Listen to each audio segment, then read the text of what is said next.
Hello hi नमस्कार दोस्तों जय जगन्नाथ आपण केमी अच्छे मु भल अच्छी बर्तमान मुझे जेटू आसली खाई बसली देखो खाइबार के रोसई प्रकार आइटम होती ये चिकन ये खीरी ये चिप्सी ये डाली ये कटिक आलू खुरमा मटर पड़ी ये सकाळ बीन्स आलू भजा ये हूँ आमर अंडा को पनीर बेरी कटा तरकारी चलते ए डाली पकईकि गोली खाइबा।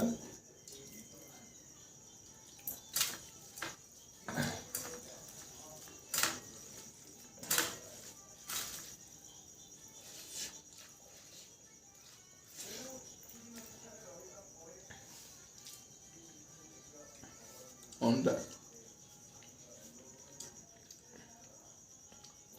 चिकन आलू चिप्स